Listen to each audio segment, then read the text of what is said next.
we've seen a bit of a correction. If you look at, for instance, at the case of renewable energy, very strong rally last year or in the years before, and then some correction at the beginning of this year. Is that a lot of volatility? I wouldn't really say that. I would say it's probably consolidation of a theme in this specific case. And I think the same applies to other themes. So we've seen, those companies that have gone, up a lot. Obviously, they've consolidated when the market started to think about value versus growth.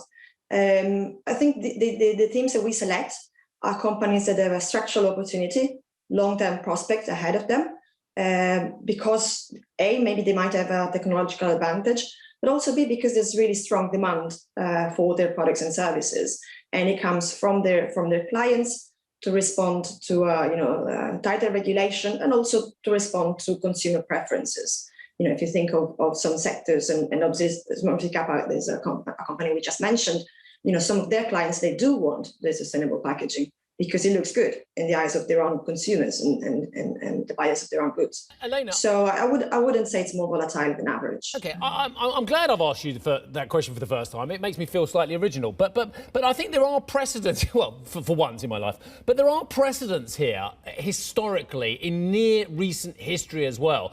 I mean, we don't have to go back as far as Betamax failing against VHS, and Betamax many thought was a superior technology backed by Sony. We can go back as far as the German solar industry, for instance, which basically a lot of people put a lot of money into, but ultimately many parts of it failed to compete with cheaper companies and product coming out of Asia, for instance, as well. So whilst we know that some of these technologies are fantastic, investing in individual companies who are making that leap in capital in those companies, in those technologies, has proved stunningly volatile for investors in long-term history and perhaps more recent history, though. I guess that's true if you look at the startup type of niche of the pyramid. If you look at the company spectrum going from startups to mega caps, I think that's totally true for startups. But that's actually not the area where we fish normally at Vontobel. We try to select companies that have a track record themselves, portfolio of products and services that already have established clients, and they are probably less volatile than what you're talking about.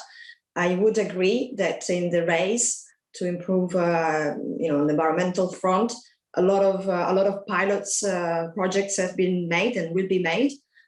Some technologies are still being tested. If you think of hydrogen, there are some small players out there. There are also some large players behind it, but there are a lot of small players that might triple, quadruple, or go bust.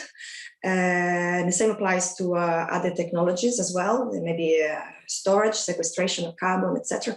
We don't really have a strong consensus behind which technology is going to emerge, but I'm quite confident that we'll get there.